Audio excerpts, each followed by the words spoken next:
예, 오늘 말씀의 제목은 복과 사명이라는 말씀의 제목으로 함께 은혜 나누려고 합니다.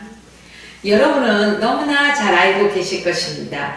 미국의 43대 대통령 조지 부시에 대해서요. 그는 참으로 우여곡절의 삶을 살아왔습니다. 아버지는 미국의 41대 대통령이었고 또 가문도 정치의 가문이었어요. 그 훌륭한 가문의 5남매 중에요 첫째예요.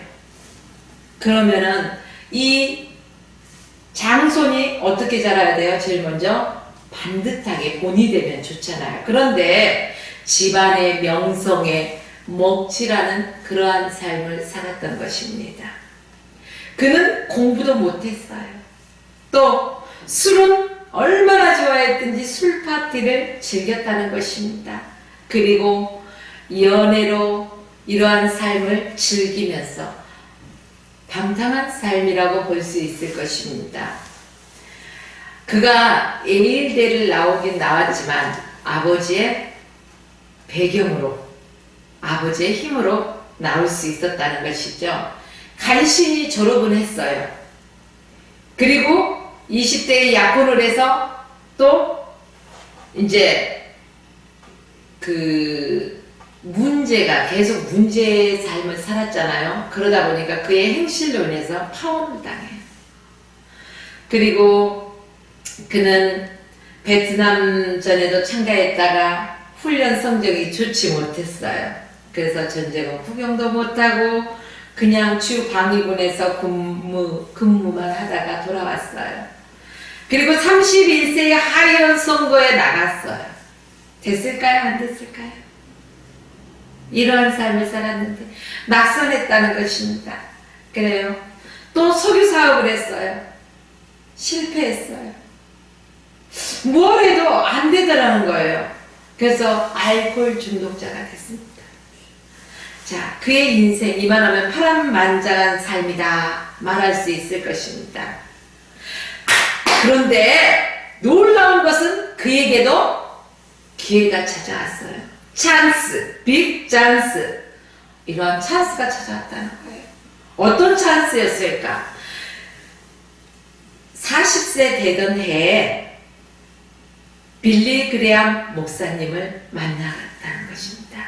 여러분들 빌리 그레암 목사님 아시죠? 예, 많은 저서를 남겼기 때문에 누구나가 아마 잘 알고 있을 것입니다. 그래요. 이 목사님을 만나고 이 목사님의 간곡한 기도가 있었다는 것입니다. 그리고 이 목사님의 간곡한 권유와 기도 속에서 그가 비로소 40세에 회심을 하게 되었어요. 주님께 돌아왔다는 것이겠죠. 회개했다는 것이겠죠. 그래요. 그러면서 그의 인생이 변화되기 시작되었다는 것입니다. 우리가 예수 믿기 이전과 예수 믿은 이후의 삶은 반드시 변화가 있어야 된다는 사실입니다. 성경에 이렇게 변화된 인물 누가 제일 먼저 생각나십니까? 저는요, 돌아온 탕자가 생각나더라고요. 그는 먼저 술을 끊게 되고 또 매일매일 성경을 읽기 시작했습니다. 그리고 40세의 젊은 날 방탕과 타락과 실패와 좌절에 쓴 잔에서 이제는 벗어나고 온전한 핵심으로서 14년 만에 미국의 대통령이 되었다는 놀라운 사실입니다. 한 분도 안 놀래요. 자기 일이 아니라고. 예. 자, 누가 이 사람의 운명을 과연 바꿔놓을 수 있었겠습니까? 누가? 알코올 중독자라고 집안에서도 내놓은 탕자와 같은 그러한 삶을 살았던 사람, 미국의 대통령이 될 줄 누가 알았겠습니까? 바로 하나님을 믿으니까, 하나님 안에서 온전히 세워지니까 회심하고 변화하고 되돌아왔더니 이가 이렇게 대통령까지 될 수 있었다는 사실입니다. 우리는 신앙생활을 하면서요, 순간순간 하나님이 내게 주신 은혜를 받습니다. 또한 그 복에 취해서 그분 뜻에 우리에게 주신 이러한 사명이 무엇인지를 잃어버리고 살 때가 많다는 것입니다. 하나님이 주신 은혜에 감사하며 또한 하나님께서 나에게 부여하신 사명을 우리는 늘 깨닫고 인식해야 된다는 것입니다. 출애굽한 이스라엘 백성들에게 하나님께서 무엇을 주셨습니까? 바로 만나를 허락해 주셨어요. 자, 광야에서 만나를 먹었다는 사실 자체가 기적이 아닙니까? 하늘에서 먹을 것이 떨어졌다는 것, 놀라운 기적이라는 것입니다. 누가 감히 상상할 수 있었겠습니까? 아무도 상상할 수 없었을 것입니다. 만나는 목적이 아니라 하나의 수단이라는 사실입니다. 그렇습니다. 그것을 먹고 이제 이스라엘 백성들은 어디를 향해서 전진해 나가야 합니까? 가나안 땅을 향해, 약속의 땅, 가나안 땅을 향해 전진해 나가야 할 것입니다. 그런데요, 이들에게 만나를 먹고 이제 행복해요. 배가 부르잖아요. 그래서 가나안 들어가는 것을 두려워하잖아요. 미그적 되잖아요. 그렇습니다. 그래서 그들은 40년 동안 광야에서 방황하게 되었다는 것입니다. 만나에 만족하는 삶, 만나는 하나의 수단에 불과하다고 했습니다. 가나안 땅에 들어가기 이전에 그들에게 하나님이 베푸셨던 기적의 수단으로 하나 주신 거예요. 그런데 거기에서만 만족했다는 것입니다. 어떤 사람들은 어떠한 도구를 많이 가지고 어떠한 일을 일궈냅니다. 반면에 도구가 없음에도 불구하고 어떠한 일을 일궈내는 사람들이 있더라는 것입니다. 자, 내게 조건이 모든 환경이 허락되어서 하는 사람도 있지만 어떠한 조건도 환경도 열악해서 할 수 없는 상황이지만 그래도 그 일을 이루어가는 사람이 있다, 이런 말씀이겠죠. 그렇습니다. 적은 도구를 가지고 이렇게 큰 일을 일궈내는 사람이야말로 박수를 받을 만한 그러한 사람들 아니겠습니까? 우리는 하나님으로부터 받은 은사와 복을 자랑하고 있습니다. 맞습니까? 자, 그렇습니다. 우리는 얼마나 가졌는가, 이것이 중요하지 않다는 것입니다. 하나님께 많이 받아서 얼마나 가졌는지 중요한 게 아니라는 것입니다. 부끄러운 일이 있다는 것입니다. 뭐냐? 하나님께 많이 받았지만 비록 몇 가지 일밖에 하지 못하는 사람들, 크리스찬으로서 부끄러운 일이라는 것입니다. 하나님께 많이 받았으면 그 많은 것을 능히 감당해야 된다는 것입니다. 하나님은 각자의 그릇의 분량대로 허락해 주십니다. 1달란트 받은 자는 1달란트의 분량을 감당하면 될 것입니다. 5달란트 받은 자는 5달란트의 분량을 감당해야 할 것입니다. 10달란트는 10달란트의 분량을 감당해야 된다는 것입니다. 많이 받았다고 조언만 하지 마십시오. 하나님께서 반드시 찾으실 때가 있다는 것입니다. 내가 내게 10가지를 맡겼는데 몇을 남겼느냐? 많이 받았지만 주님 죄송해요, 저는 하나밖에 남기지 못했어요, 이렇게 하시렵니까? 아버지께서 10개를 주시었길래 이것을 미천 삼아 또 10을 더 남겼나이다. 어떤 대답을 하시기 원하십니까? 많이 받은 자 많이 남겨야 할 것입니다. 그러기에 우리는 얼마를 받았느냐? 이게 중요하지 않다는 것입니다. 많이 받았던 적게 받았던 내가 받은 것에 대해서 정말로 성실히 그 일을 감당하고 하나님께 영광 올려드리는 저와 여러분의 삶이 되시길 주의 이름으로 축원합니다. 자, 하나님의 천사가 베드로를 감옥에서 풀어주신 일 기억나지요? 그렇습니다. 이것이 바로 축복이기도 하고 기적이기도 하다는 것입니다. 그러나 베드로는요, 그 복을 사명으로 연결시켰다는 것입니다. 우리 같으면은 하나님께서 내게 은혜를 베푸셔서 내가 이렇게 감옥에 갇혀있는데 말이야 천사를 보내셔서 나를 이렇게 자유하게 하셔서 하나님 감사합니다. 땡큐. 이것에서 그치진 않습니까? 그러나 베드로는 그것을 사명으로 연결시키더라. 이것입니다. 하나님께서 저와 여러분들에게 주신 것들, 이것들을 사명으로 연결해 나가시길 주의 이름으로 부탁드립니다. 생명의 말씀을 증거하는 삶의 현장으로 베드로는 나갔다는 것입니다. 또한 받은 복을 자랑으로만 연결시켜서는 안 된다는 것입니다. 저희들은 흔히 간증이라는 것을 하게 되죠. 내게 베푸신 하나님의 은혜를 자랑만 할 때가 있다는 것입니다. 그러나 자랑만 해서는 안 된다는 것입니다.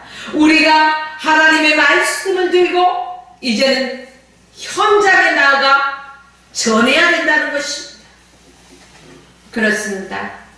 하나님께서 내게 주신 것을 잘 활용해서 하나님의 사명을 이루기 위한 도구로 사용하시는 여러분의 삶이 되십시오. 그분께서 주신 모든 복을 사명으로 연결시키는 믿음의 사람이 되시길 주의 이름으로 축원합니다. 우리가 살아가면서요, 하나님으로부터 많은 복을 받고 살아가고 있습니다. 그런데 그 복을 나 자신의 유익을 위해서 써버리면 헛것이라는 것입니다. 하나님으로부터 받은 그 복, 사명으로 연결시켜서 믿음의 사람, 그러면 당신은 복덩어리십니다. 자, 한번 해보십시오. 마주보고 당신은 복덩어리십니다. 당신은 복덩어리십니다. 그렇습니다.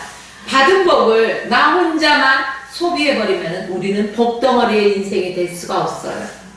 우리가 하나님께 반드시 받은 것은 그걸 하나님께서 나에게 주신 사명으로 연결시키고 그 삶을 살아갈 때 우리는 믿음의 복덩어리가 되는 것입니다.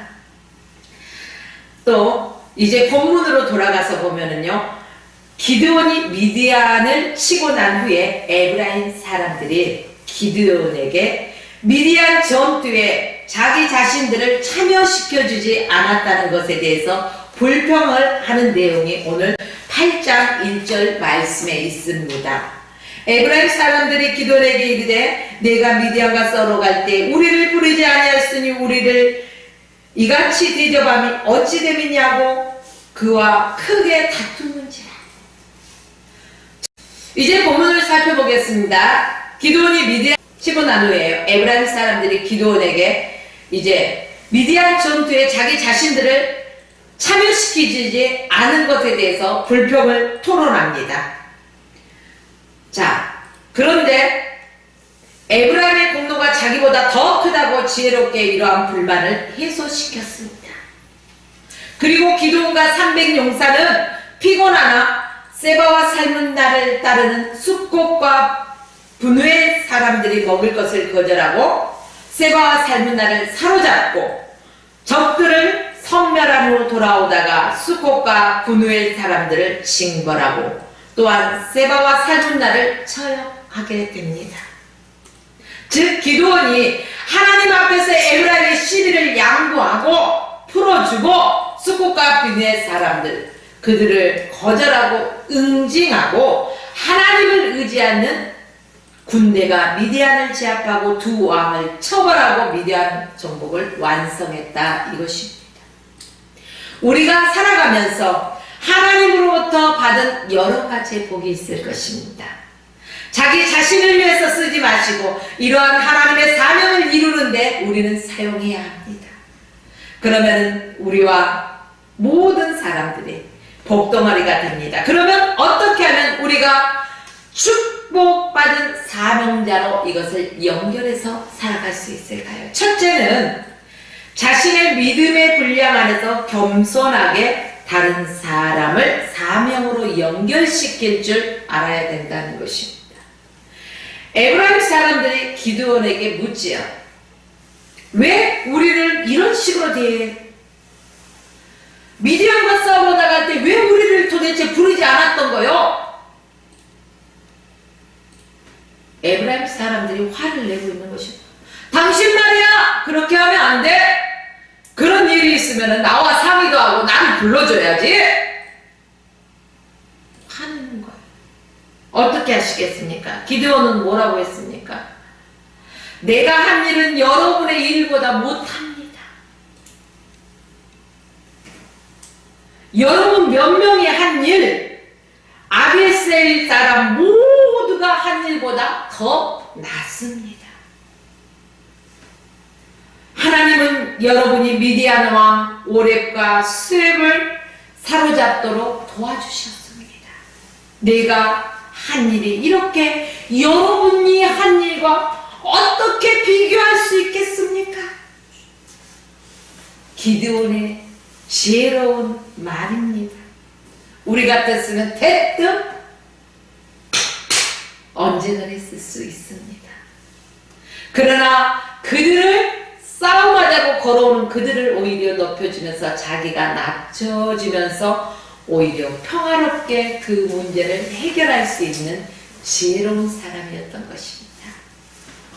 에브라임 사람들은 기드온이 하는 그 말을 듣고 화낼 수 있어요, 없어요?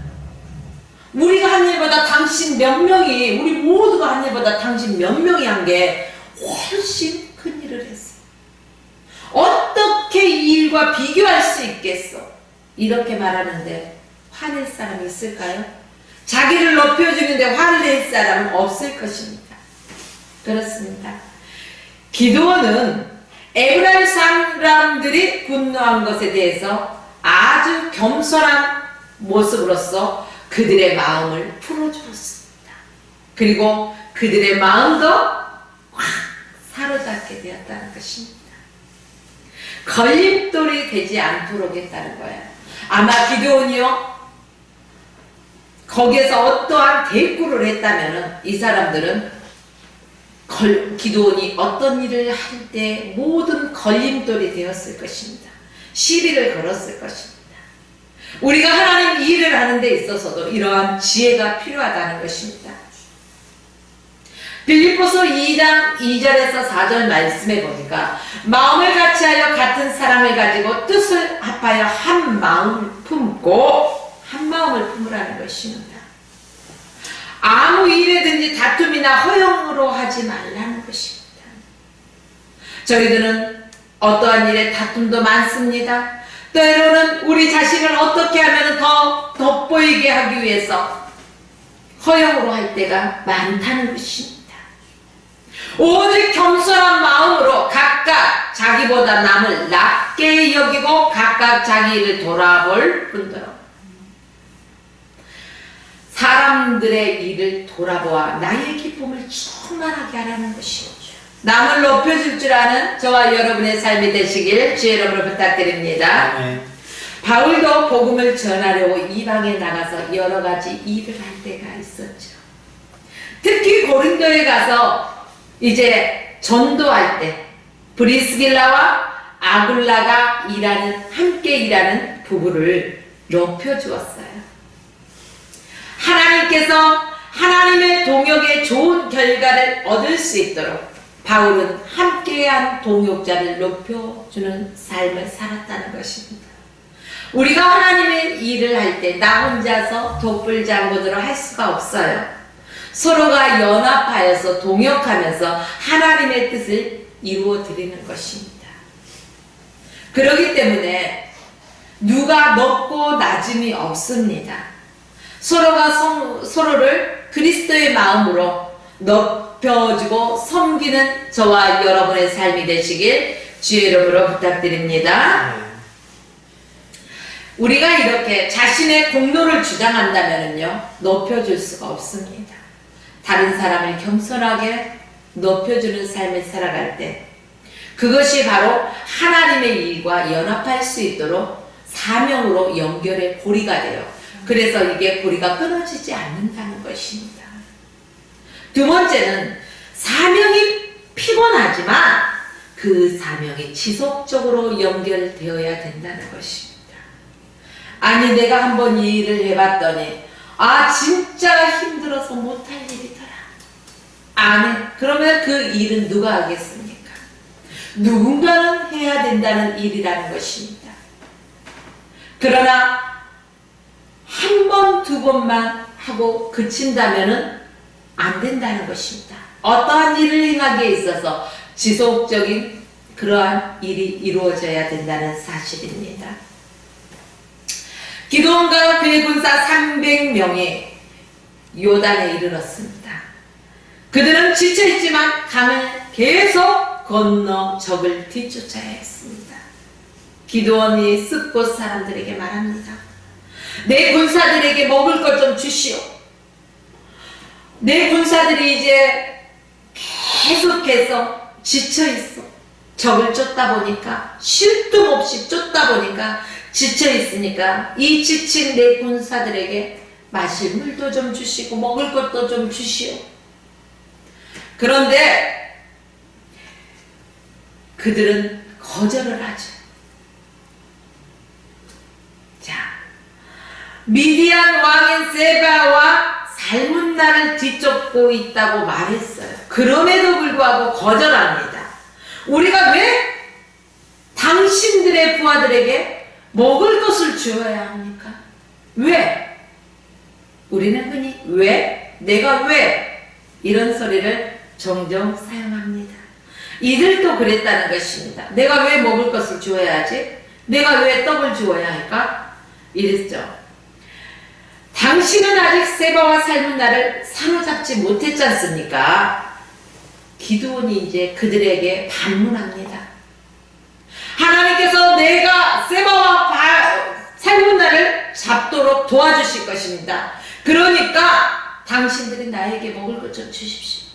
거절해. 그래서 이제 기드온이 그렇습니다. 내가 세바와 살문나를 사로잡고 난 후에 광야의 가시와 찔레로 당신들의 살을 찔러놓고 말 것이요. 이게 얼마나 무서운 말이에요. 함께 나누고 했으면 평안할 것입니다. 그러나 그들은 그 길을 택하지 아니하고 미련한 방법을 택했기 때문에 이러한 분노를 일으키게 되죠. 기드온은 이제 숫곳을 떠나 분회의 성으로 또 갑니다. 기드온은 숫곳 사람들에게 그랬던 것처럼 그곳에서도 먹을 것 좀 달라고 얘기하죠. 내가 승리를 거두고 이리로 돌아올 때 당신들을 해야 하지 않잖아요. 그렇기 때문에 우리에게 먹을 것 좀 달라는 거잖아요. 그런데 그 사람들도 똑같이 거절하잖아요. 그래서 내가 그들을 잡고 이리로 돌아올 때 반드시 이 탑을 무너뜨릴 것이, 무너뜨려 버리겠다는 것이 얼마나 무서운 말이에요. 자, 기드온이 도망하는 미디안을 추격할 때 그가 지치고 피곤하고 사방이 다 기드온의 요청을 거부했어요. 우리가 동서남북을 향해서 누구에게 도움을 요청한다 할지라도 사람들은 우리의 도움의 손길을 외면한다는 것입니다. 그러나 하나님 한 분, 그 하나님 한 분은 나를 붙잡고 계시다는 것입니다. 저와 여러분의 삶 속에서 사람을 의지해서는 아니 될 것입니다.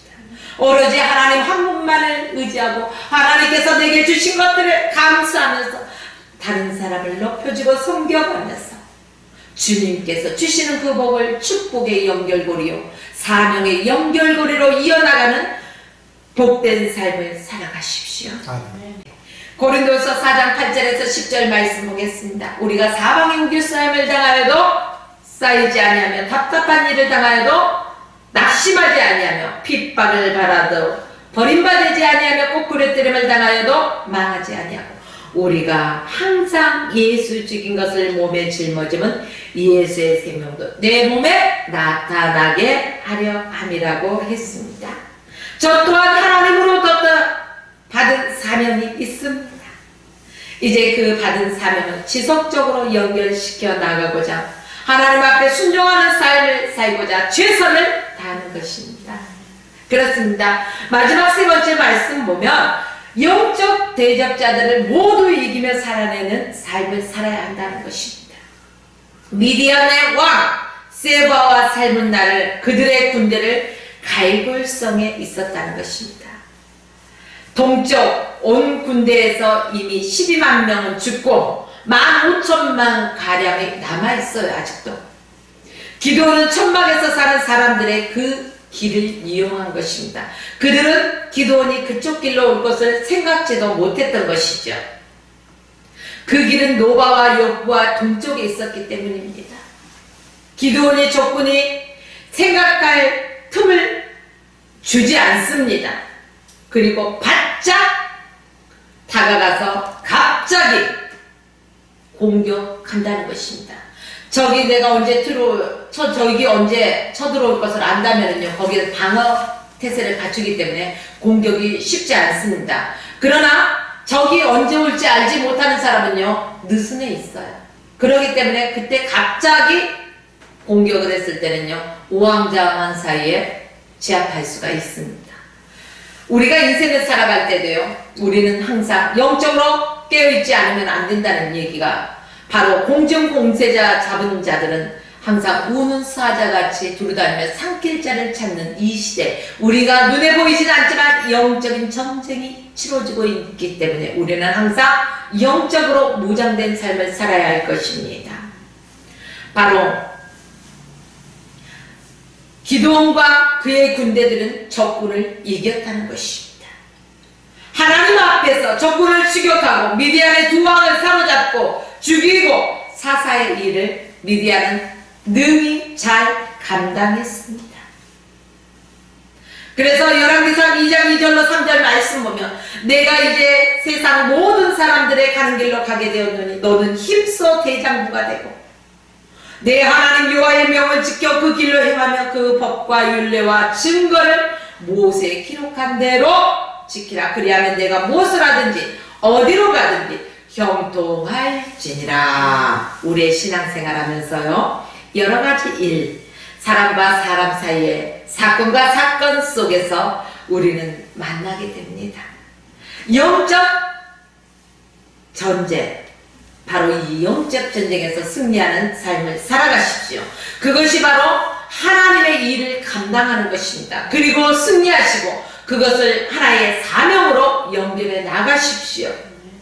우리는 세상에서 그냥 우리가 세상에 온 것이 아니라는 것입니다. 하나님께서 그냥 심심해서 우리를 세상에 보내주신 것이 아닙니다.